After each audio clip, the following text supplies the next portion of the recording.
guys, it's Megan, and today I just wanted to sit down with you guys and talk to you about pushing yourself out of your comfort zone, and specifically my huge turning point in finally signing up for online dating.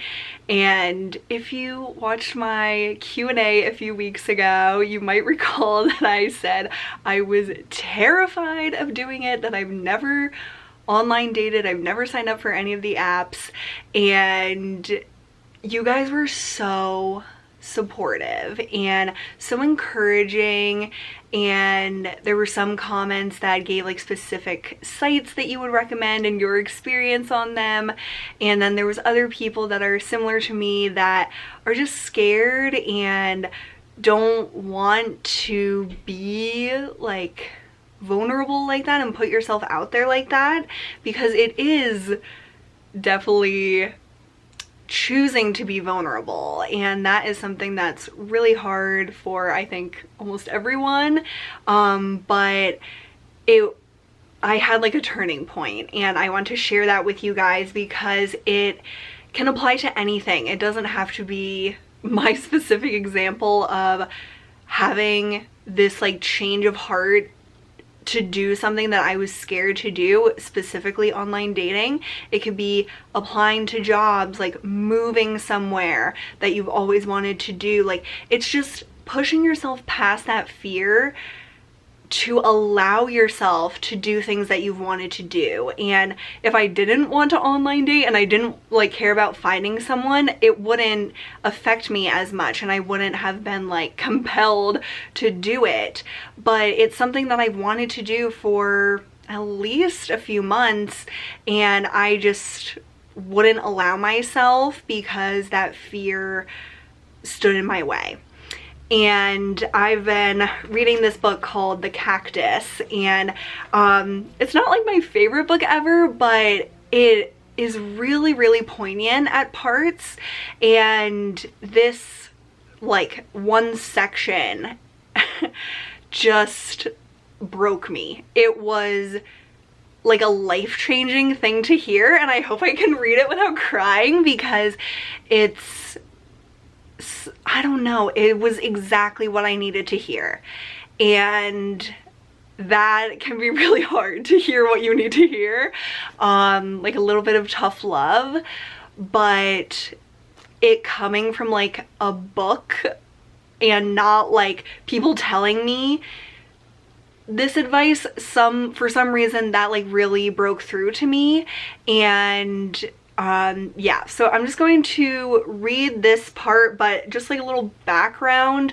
The main character, Susan, is very, very set in her ways. She wants her life to be a specific way, and she has built her life specifically the exact way that she wants it, and she doesn't want anything to change. There's this other character that she's starting to feel feelings towards, but she like is trying to not feel them because he doesn't really fit into her picture of what she imagined her life and her partner to be. So in this section I'm going to read you, her neighbor is the exact person she needs in her life because her neighbor really cares about her and wants to help Susan push past those like rigid like plans she has for her life. Like, you can't plan everything in your life. Life just goes its own way and you kind of have to roll with it. So in the specific scene, Susan was invited to go to an event by the person she isn't sure she wants to be with, and so she like immediately said no and like shut him down. And so she went over to Kate's and was like, I can't believe he asked me. Like, of course I said no. And so Kate gives her like a long speech. Like, it's very conversational, but this part specifically is what really, really spoke to me and broke through to me. So Kate is saying this, Kate the neighbor is saying this to Susan, who is very uptight, and it felt like Kate was saying it right to me. So she said, stop saying no to everything and start saying yes. What's the worst that can happen? A bit of embarrassment, a bit of awkwardness, and what's the best that can happen? You might meet some interesting people, have some new experiences, enjoy yourself. And you can blame me if you have a rubbish time and never speak to me again. Come on, Susan, pick up the phone. And that, it's like so stupid that I get like really emotional about it, but it really is exactly what I needed to hear. Because what's the worst that could happen?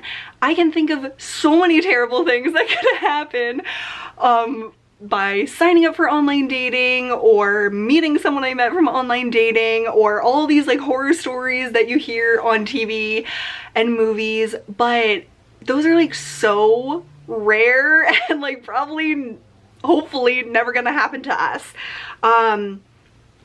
And I love that she was like, what's the best that could happen?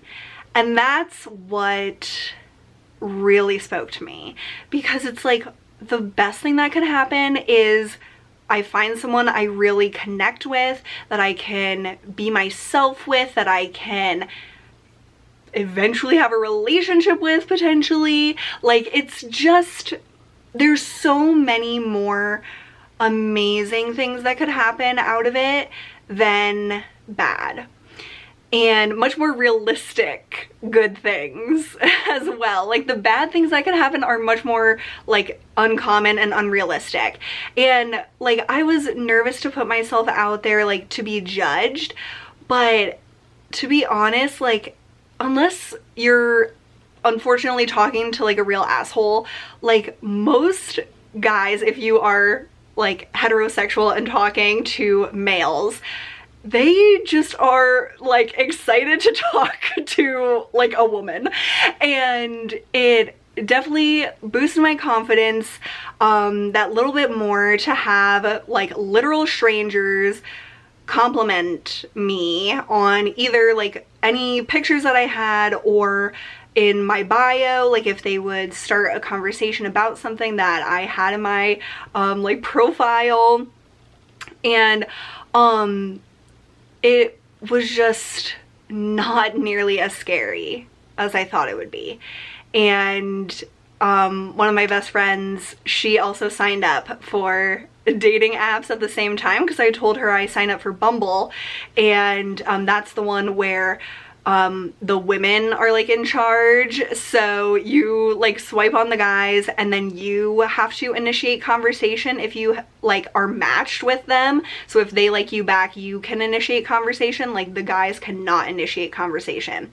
And so that, I feel like that was a good starting point for me, because it like gave me the power to like control the conversation, at least like the beginning of it, and make sure that I was like connecting with people that I felt like I had something to talk to them about. Like, if there was really nothing in their profile that I connected to, I couldn't think of really anything to say. And that's like not, to me, a very like strong way to start like talking to someone, if you're just like, hey, how are you?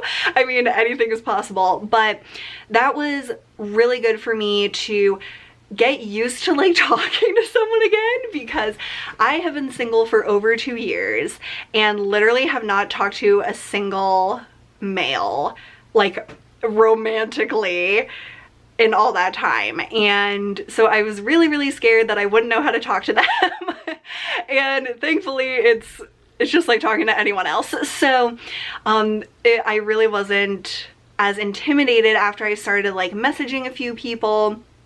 Like I said, it kind of boosted my confidence, and it also showed me like what I don't want. And with Bumble, you can like do filters to like exclude people that are either like outside of the age range you're looking for, outside of the like location you're looking for, and also things like if they smoke, drink, if they want kids, if they're looking for like a hookup or like a serious relationship. And so that was really helpful to just narrow down to the people that had similar like hopes for the future, and like personal like beliefs and stuff. So I thought that was really good, but I wasn't having much success with like really feeling connected to anyone that I matched with and was talking to.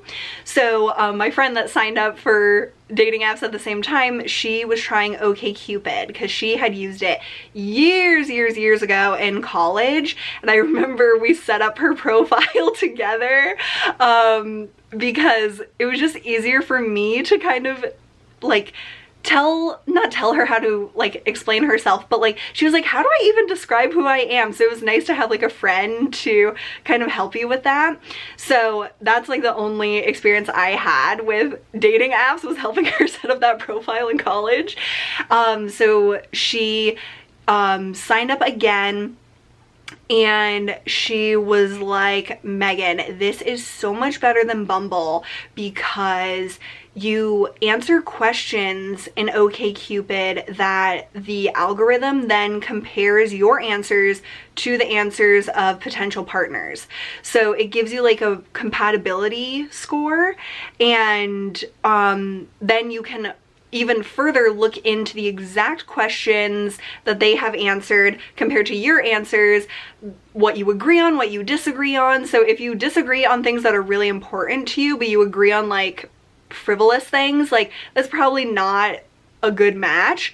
But if you agree on the important things and maybe disagree on some frivolous things, then there's probably, if you want a serious relationship, there's probably like a good chance that you might have a connection. And OkCupid is basically like either gender can like initiate conversation. It was definitely mostly like guys initiating conversation, and I was worried about like, not that I think I'm like anything really special, but just like hearing stories of my friends and like just stories of strangers getting like influx of messages and being just like overwhelmed and weirded out. I was really glad to see that in OkCupid, you first of all should turn off like all your notifications, because you will get like tons of likes. I was only on there for like a day and I had like over 100 likes, and I was like, what the hell? Like that, it was just crazy to me. But anyone can like you, but the only people that can message you are people that you mutually liked each other. So you can like them. I feel like such a granny. I had to look up which way to swipe. That is how like stupid I am about this. Like I've always heard like swipe right, swipe left, but like I didn't really get it, but now I get it. So basically you swipe this way if you like them and swipe that way if you don't.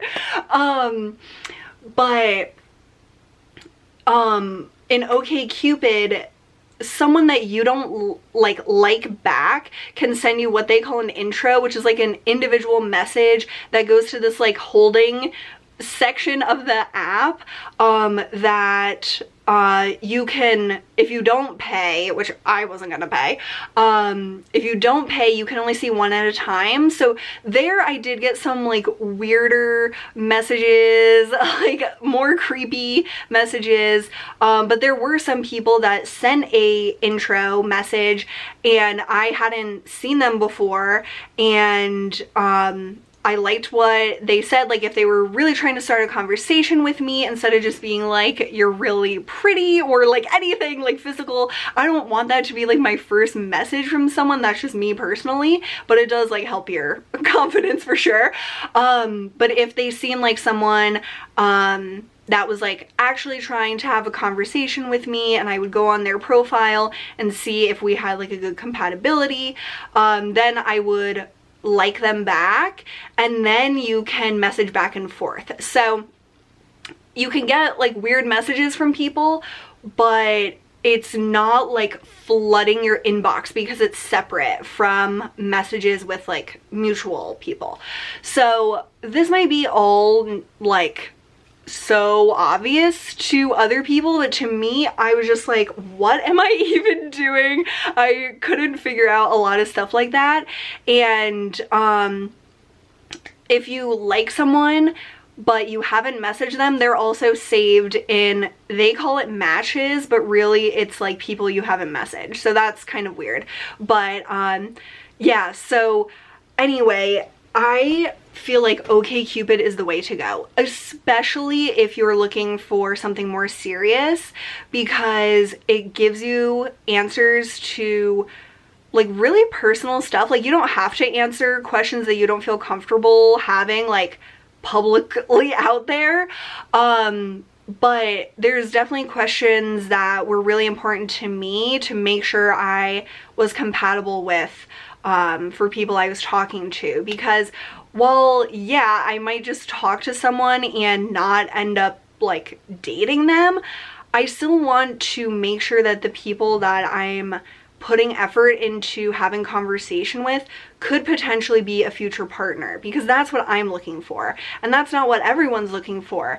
But for me, it was really important to know certain things like up front, that they want to find a partner to settle down with, and that they're like ready for marriage, basically. Like, I wouldn't marry someone like right away, but I want to make sure that is what they want as well, because that is what one of the many factors that didn't work out in my last relationship, is that we didn't want the same things. I thought we did. He said he did, but we didn't actually want the same things. I want to be serious with someone, settle down, live together, like get married eventually, and that's not what everyone wants, like now or ever. And that was the most important thing to me, to make sure that I talk to people that actually want the same things. And I think that's what will like create a strong relationship. Like, not that everyone that wants that should be together, but having like those same foundational things is essential if you are trying to find like a life partner.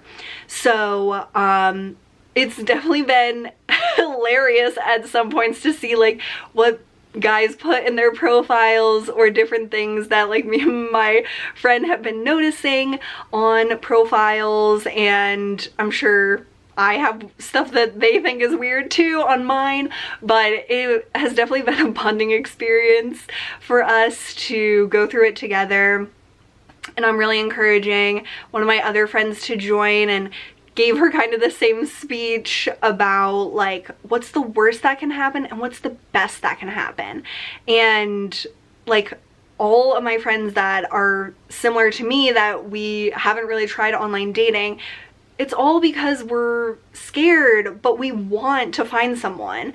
And especially now in quarantine, like how are you gonna find anyone if you literally can't leave your house? So it was kind of like all those things together, but like this book, it just spoke to me. It told me exactly what I needed to hear, and literally I couldn't continue reading on. I like made a profile right away. Like, I couldn't push it down. Like, once I knew that is what this book is telling me, and that's what I'm interpreting for what they're saying, and not to just like be afraid, which that's like one of my life mottos, is be afraid but do it anyway. And I have not been living like that for a long time.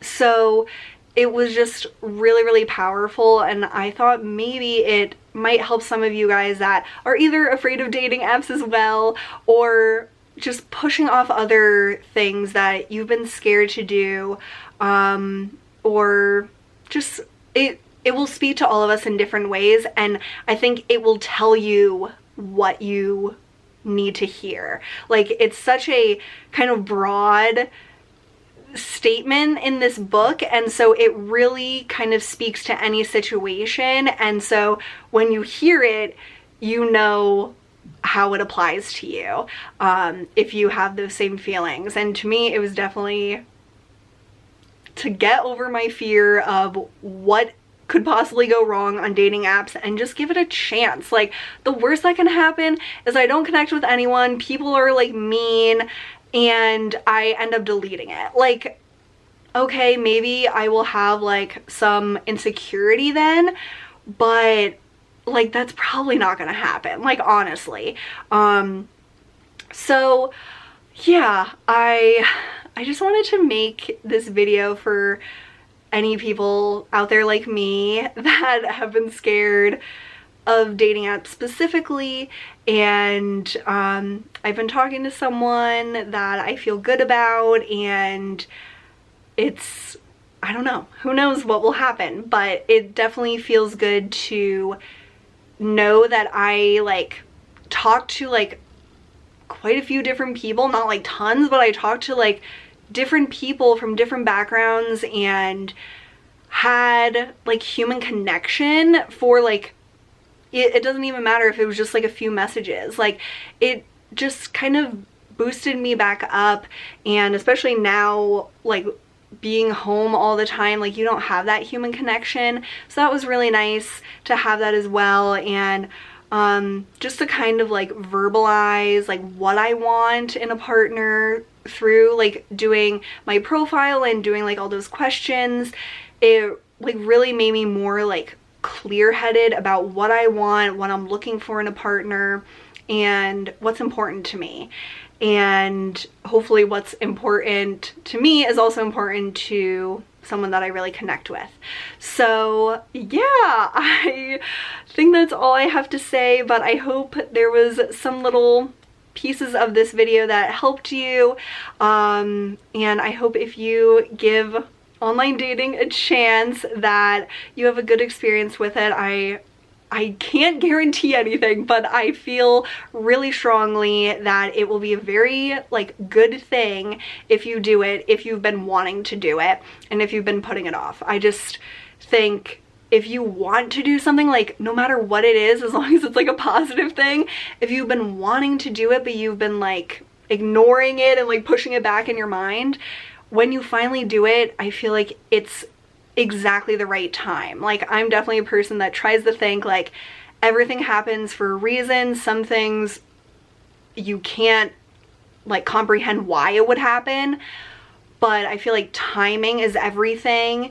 And when I read this chapter and I signed up for the app right away, and then I signed up for a different app, like I feel like everything happened for a reason in the exact order and the timing that it happened. So to me, that's how I try to think. But yeah, so I hope this video comes to you at a time where you're ready to give that little extra push and you needed that extra push, and I hope that this maybe inspired you or encourages you to do something you've been afraid to do. So thanks to you guys so much for being here, and I'm glad I didn't like totally cry because my mascara would not survive, because when I was reading this book and I was crying, I was wearing this mascara and I looked like a crazy mess. So anyway, I hope you guys are all doing well and staying safe, and I'll see you really soon.